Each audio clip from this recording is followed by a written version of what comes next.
Saint-Étienne, donc à 46 km au loin. Et Lyon, à 1h40 de voiture? C'est ça. Bonjour, goûtez voir dans le Forêt. Je suis dans un superbe petit village de la Loire, Montarcher. Et Montarcher, la commune La plus haute du département.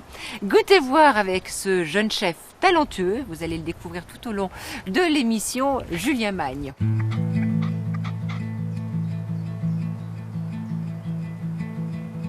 Après avoir travaillé entre autres chez Pierre Daret, Jean-Pierre Jacob, André Châtelard, Régis Marcon, Olivier Rollinger, Julien, épaulé par sa femme Sylviane, se lance en 2011 dans l'aventure du cuisinier chef d'entreprise.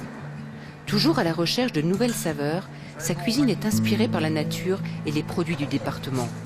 Nous irons à la rencontre des producteurs de proximité, complices des saveurs proposées par Julien Magne.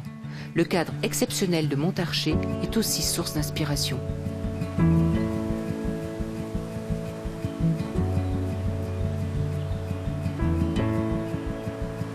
Vous êtes originaire de la Loire? Oui, de Firminy. Donc ça me tenait à cœur de rester dans le département. Et je voulais être à la campagne et je crois que je n'ai pas trouvé mieux comme endroit qu'ici, quoi.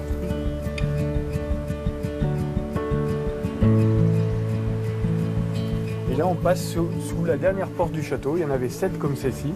Et un château qui appartenait Au Roche-Baron. Et là, il y a une plante. Est-ce que tu connais cette plante, Odile? Non, mais je vois qu'il y a de très beaux murs en pierre. Et ça, j'aime beaucoup. Ah, ça c'est quoi? Je l'ai découvert chez M. Marcon. Ça, c'est la tanésie. Moi, j'utilise dans des purées, dans des choses comme ça. Et Régis Marcon, vous l'utilisez comment? Dans son consommé de champignons. Ah, c'est son secret, ça. Ouais.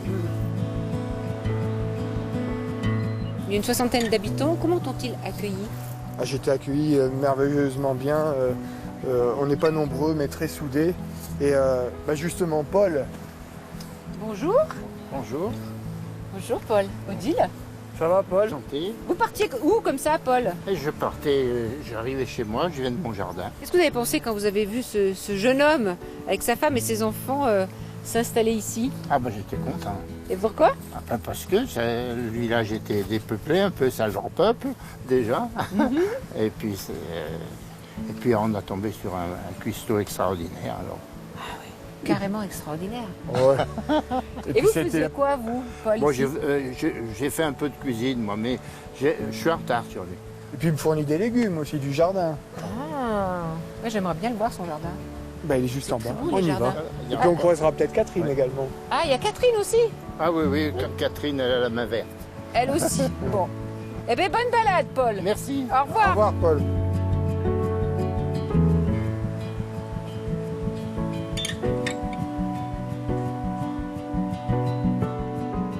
Là, on arrive sur le jardin de Paul. Ah oui.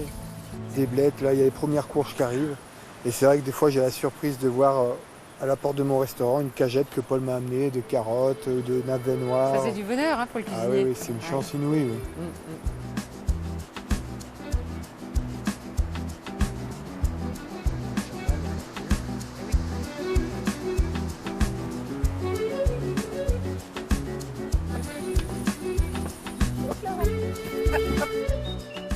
C'est un jardin extraordinaire. Monsieur Marcon a dit la même chose quand il est arrivé ici. Il est venu ici? Oui, j'ai eu la chance qu'il vienne me voir l'année passée. Il y a de la rhubarbe. Ouais. Là, c'est la livèche. Puis nos fraises qu'on a protégées pour... Mais ça, c'est le jardin de qui, ça? de Catherine. Ah, de la fameuse Catherine. Voilà. D'accord. Moi j'enlève les feuilles parce que ça sent pas bon au bout de la semaine, comme ça. Merci. Et puis on va mettre des fleurs aussi. Oui. Et ces bouquets garniront les tables, c'est ça? Voilà. À chaque semaine, c'est des fleurs différentes. On s'adapte à ce qu'on trouve au jardin. Ça vous prend du temps, Catherine, un tel beau jardin. Mais non, mais c'est ma promenade. Et alors, tous les murs, il paraît que c'est vous qui les avez montés pierre par pierre. Alors moi, je dis pas que c'est des murs, j'ai empilé les pierres. Ouais. Voilà. Et Ah. comme ça va réchauffer le jardin. Et puis c'est un défi de faire pousser toutes ces plantes ici, parce qu'il ne faut pas oublier l'altitude où on est. Et, Oui, faut 160 mètres. Et il y a quoi comme plantes aromatiques? Alors moi j'utilise la coriandre vietnamienne, là on a le fenouil bronze, il y a l'estragon du Mexique. Alors, donc toi tu achètes les plants Voilà. Et elle plante, elle Et cultive, j'ai confié elle à bichonne. Catherine, voilà. Il y a un bon esprit dans ce village, une belle mentalité, hein, Catherine. Ah oui, oui, oui, ça... mais ça se cultive. Et ça se cultive, Voilà. effectivement.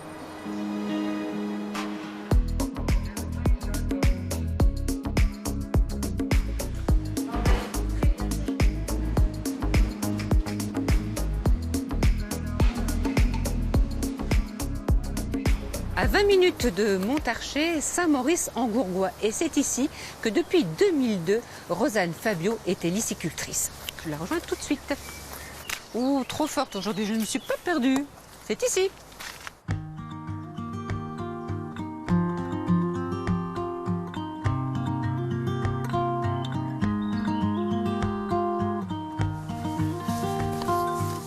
Attention les escargots. Vous avez combien d'escargots, Rosanne? Alors, j'en ai mis 150 000. 150 000, mais... C'est le départ alors. C'est le départ. Je les ai lâchés dans ce parc. Maintenant, il va falloir attendre que je ramasse tous les escargots pour savoir réellement combien il m'en reste. Bon, parce qu'il y a la météo Oui. qui joue. Et des fois, elle a des faveurs. Oui, oui, oui. Cette année, on n'a pas été très gâtés. On a eu la grêle, la canicule. Donc, on croise les doigts pour avoir un petit peu un temps favorable pour l'escargot, pour qu'il puisse un petit peu grossir. Alors, pourquoi mettez-vous des tuiles comme ça? Alors, C'est pour les protéger? Oui, c'est pour les protéger dans la journée. Je pense que la tuile garde de la fraîcheur plus longtemps. De quoi se nourrissent les escargots? Alors, ils se nourrissent des végétaux, des légumes que j'ai semés. Alors, végétaux, ça veut pas dire l'herbe, hein? Non. Non, ça non. Ah non, D'accord. ils ne mangent pas l'herbe. Ils mangent alors toutes sortes de légumes, choux, navets, carottes, en fait tout ça, c'est ce que je fais. Ensuite, vous avez le complément de céréales bio dans lequel à l'intérieur est introduit du calcium. Et pour constituer leur coquille, pour la solidité de leur coquille, il faut absolument qu'ils en aient. Donc c'est pour ça, tous les soirs, c'est distribué et c'est mis à disposition. Est-ce qu'un escargot peut indiquer la météo? Oui. Ah oui, oui, mais moi je le sais totalement. L'escargot, c'est un nocturne. Lorsque vous le voyez se déplacer dans la journée, eh ben, ça vous indique tout simplement que la pluie, elle est pas loin et que vous allez peut-être prendre la pluie. Vous êtes intarissable, hein, vous, sur les escargots. Vous les adorez. Et d'ailleurs, vous allez me dire comment vous faites pour les tuer. Dites-moi, Non, comment non. on ramasse un escargot? Alors. Moi, je ramasse et hop, je le mets dans le champ du voisin, comme ça. Non, non, non. Alors, c'est simplement, vous avez cette partie ici qui est l'apex. Vous prenez donc le pouce et l'index, vous le tenez comme ceci. Je vais vous indiquer qu'ici, l'escargot n'a pas fini sa croissance, ce qui fait que sa coquille ici est encore humide. Et si vous le prenez ici, vous pouvez lui faire mal et donc lui casser sa coquille. En le prenant ainsi, l'escargot se portera très bien. Alors, qu'est-ce qui vous plaît dans ce métier de licicultrice? Tout. Tout, c'est manuel, c'est beaucoup d'observation parce que je veux que mes animaux se sentent bien. Et comme ils ne peuvent pas me le dire, donc c'est en observant l'escargot qu'on peut savoir si tout se passe bien. Après, c'est la transformation parce que j'aime bien cuisiner, parler de mon produit et puis faire déguster et découvrir l'escargot. Et vous l'avez fait découvrir à Julien. Et vous savez que vos escargots rentrent dans la composition d'une de ses recettes. Oui. Vous êtes fiers? Ah oui, oui, oui. Surtout avec Julien, ça a été tout de suite un bon contact. Enfin, on a parlé cuisine et là, c'est merveilleux.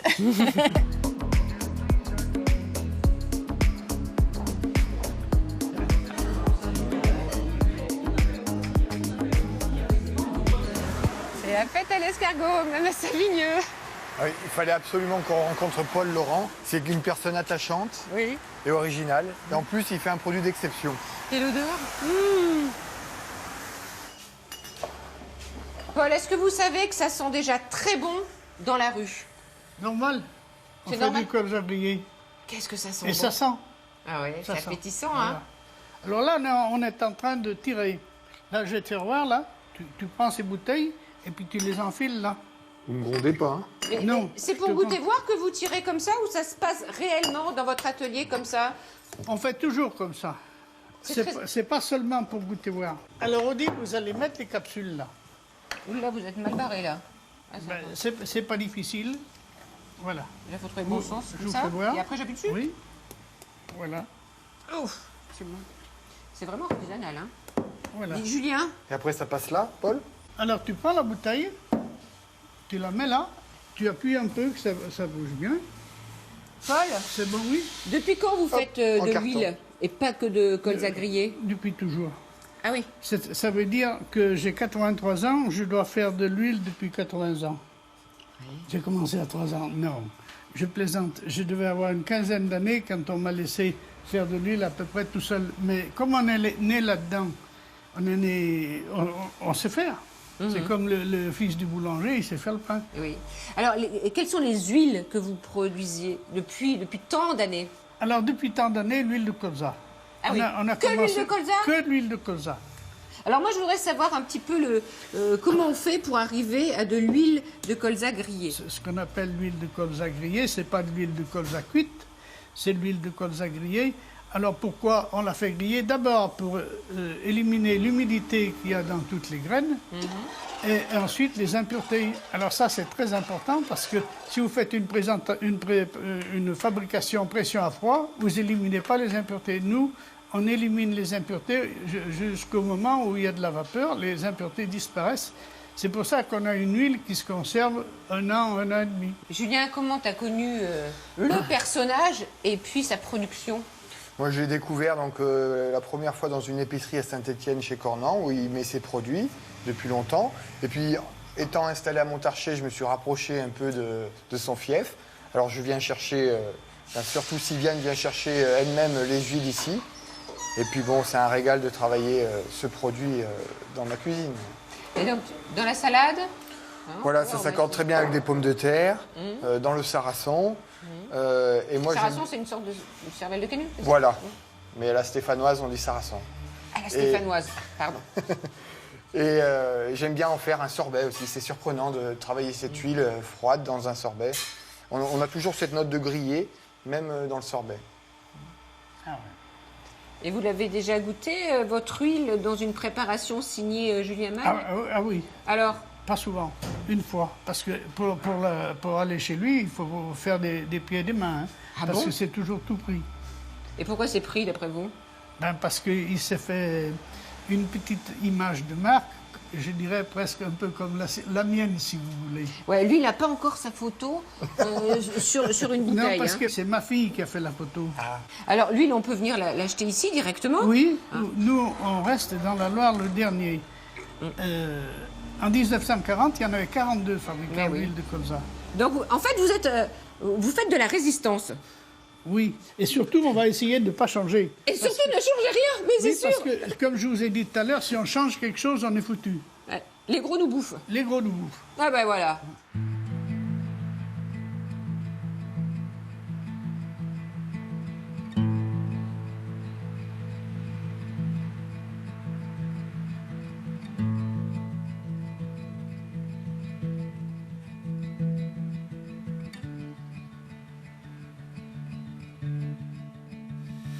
Votre recette, Julien, a été inspirée par les escargots de Rosanne. Et C'est une tomate farcie au risotto avec des épinards, une émulsion d'épinards, une petite crème d'ail et un crumble à l'ail. Ok, première étape. Le risotto peut-être? Le risotto, on va commencer par ça. Alors pour faire un bon risotto, il nous faut Du risotto, arborio de préférence, c'est mon préféré. Des échalotes ciselées et de l'ail, du parmesan que je mets à la fin. Là, je récupère le bouillon des escargots qui est très parfumé et je vais m'en servir pour cuire le risotto. D'accord. Un petit peu d'huile d'olive. Voilà. Donc là, cette étape consiste à nacrer le risotto. On va le rendre translucide. Donc là, on va pouvoir rajouter l'échalote et l'ail ciselés légèrement, même si l'escargot supporte bien assez l'ail, mais vu qu'il y en aura sous d'autres formes dans le plat, on va pas être trop généreux. Donc là, je mets le vin blanc. Voilà. Le bouillon d'escargot. Vous me dites stop. Hop. On va laisser réduire. Et on va s'occuper des tomates. Très bien. On va enlever le pédoncule et faire une petite croix derrière, voilà. L'étape classique pour monder la tomate. Allez. On prend 15 secondes à peu près.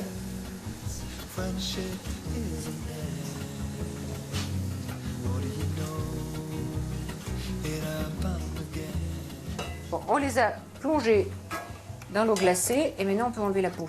Voilà, ça partira tout seul. Vous changez de carte tous les combien? Tous les mois. Tous les premiers jeudis de chaque mois, la carte est réactualisée. Ça permet de coller au mieux aux saisons. Alors, Donc là, on va pouvoir les vider. Donc à l'aide d'une cuillère à pomme parisienne. C'est bien pratique. Il suffit d'enlever les 2 membranes. dans votre jeune carrière, est-ce qu'il y a un chef qui vous a le plus marqué, qui vous a le plus appris, ou plus impressionné? C'est vrai que je me sens un peu plus proche de M. Marcon, déjà par la proximité géographique, et puis par nos racines qui sont un peu les mêmes, quoi. On est proche de la nature tous les deux, et on est dans un petit village qui sont similaires. Le risotto est cuit, on rajoute du parmesan. Voilà, petite pincée. Ensuite, Alors, la purée d'épinards. Et on finit par une grosse cuillère de crème. oui. Vous mettez un peu de poivre? Voilà. Et un peu de citron râpé. Citron vert? Citron vert. Le plus rapidement possible. Ça permet de stopper la cuisson. Et on le laisse refroidir doucement comme ça? Voilà, Alors maintenant, on va faire une écume de cresson. de cresson. Ça, je mets du kénopode, donc c'est de l'épinard sauvage. Mais tout le monde en a dans son jardin. Si on n'a pas de kénopode, on peut remplacer facilement le kénopode par des épinards. Je mets tout? Oui, oui. Voilà, plus rien. On va laisser cuire 2 petites minutes. Et après, on le plongera tout de suite dans l'eau glacée pour fixer la chlorophylle. 2 minutes après, Ça me paraît bien. Là, on va le passer au mixeur.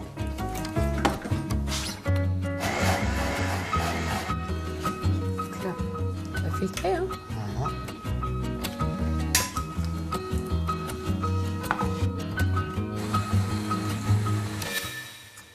On s'occupe des petits escargots.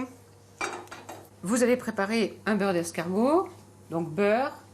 Ail, persil, tout simplement. Tous les détails sont sur le site internet de Goûter Voir. Ensuite, Julien. Donc là, on va passer à l'étape de farcir les tomates. Alors, risotto. Risotto. Alors, il a refroidi, voilà, il se tient mieux, ça sera plus facile. Chacun sa tâche. Voilà. Donc, au fond, le risotto, et j'en mets 2 là. On peut en remettre, oui, 2 autres, ça serait bien. À la place des chapeaux, on va venir paner la tomate pour lui apporter un côté croustillant. Et on panne juste l'extrémité. Maintenant, on va les plonger dans la friteuse. On va plonger uniquement la base. Voilà, on va les enfourner. Température 160 et pendant 10 minutes. Et voilà, Nos jolies tomates. on va venir les faire légèrement briller. Un peu d'huile d'olive. La crème d'ail, le crumble à l'ail. La recette est sur internet. C'est juste du pain de mie qu'on a passé au four en tranches fines avec un peu d'huile d'olive. Ça va me servir de support pour la salade d'herbes du jardin de Catherine. Et notre petit écume de cresson.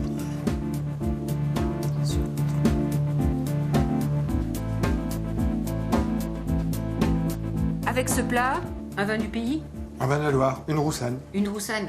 Ok. Il y a un vigneron qui m'attend. Il est à Chandieu. Gilles Bonnefoy. J'y vais.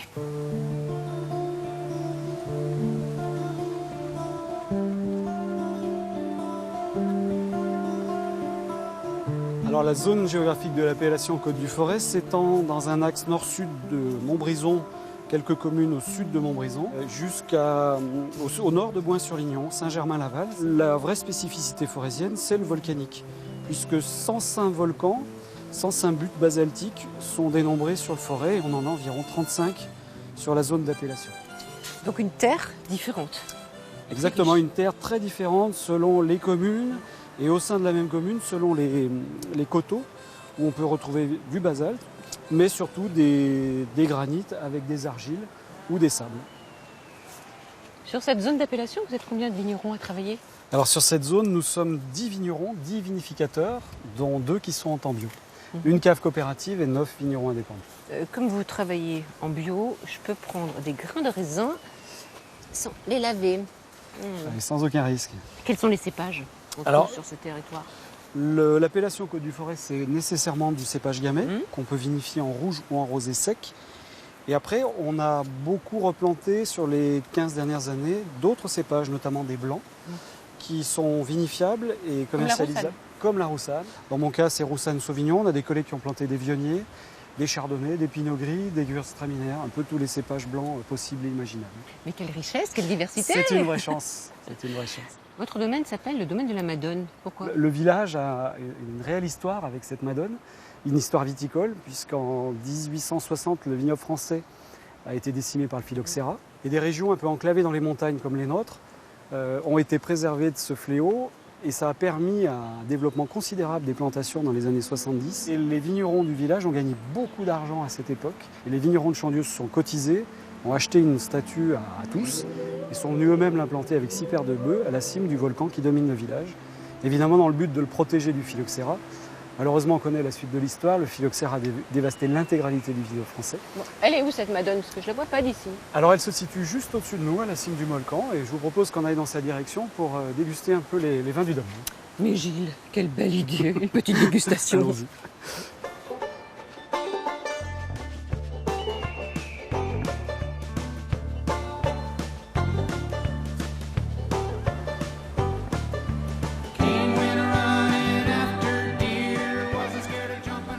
C'est carrément un petit mâchon que tu as prévu.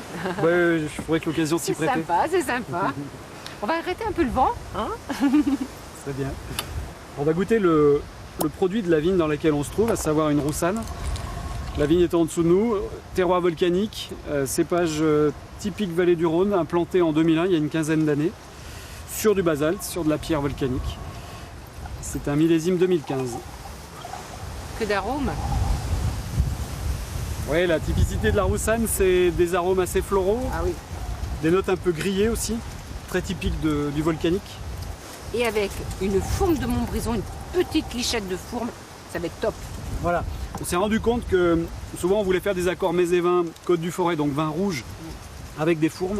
Et il s'avère qu'un peu plus d'acidité pour contrebalancer le gras de la fourme s'avère très intéressant. On coupe toujours une fourme, je suis vigneron mais ça je le sais très bien, dans le sens horizontal. Mais vous êtes du pays, hein? Voilà, de manière à ne pas avoir à manger cette partie croûte. Là, ce qu'on va goûter, c'est une fourme de laiterie fait avec du lait sans ensilage et artisanalement, vieilli dans des caves en pierre. Elle est belle, hein? Voilà. Faut la couper très fine pour qu'elle. Et c'est au lait cru, hein? Et c'est au lait cru, oui. Et la différence principale avec la fourme d'Ambert, c'est sa pâte jaune Pas de jaune, oui. et son côté beaucoup plus crémeux. Par contre, moins puissant. On n'a pas le côté bleu type Roquefort. Et puis avec la roussanne, c'est top. Bonne santé. Santé. Au vin du pays. Au vin du Au pays. vin du forêt.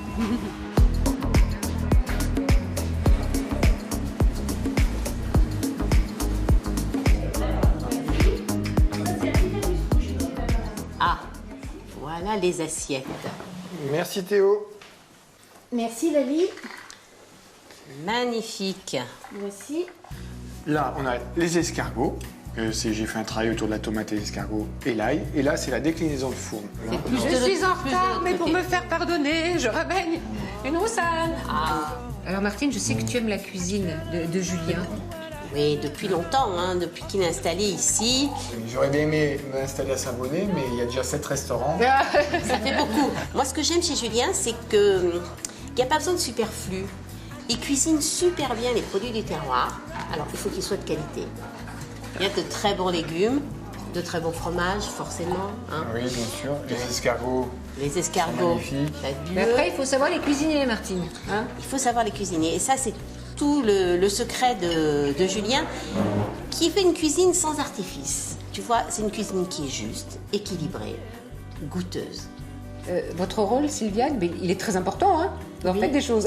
Oui, tout à fait. Je m'occupe des salles, des chambres d'hôtes, du service en salle. De la comptabilité. Oui, C'est important d'avoir sa femme aussi dans l'entreprise. Hein. Ah oui, c'est indispensable. Oui.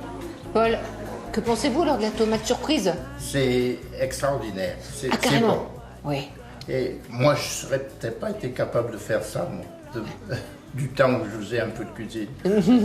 Alors ça, c'est la Voilà, déclinaison de fourme. On va voilà. goûter un de petit fourme, et la forme de Montbrison, bien sûr. Voilà. On l'a travaillé sous forme de goûter, sous forme de macaron associé à la poire et à la noix, et sous forme de glace. En tout cas, merci.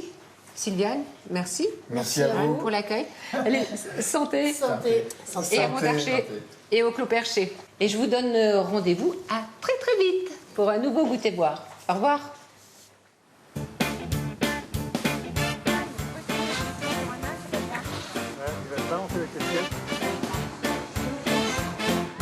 Ça tourne, hein. C'est que ça tourne. Hein. 5e partie.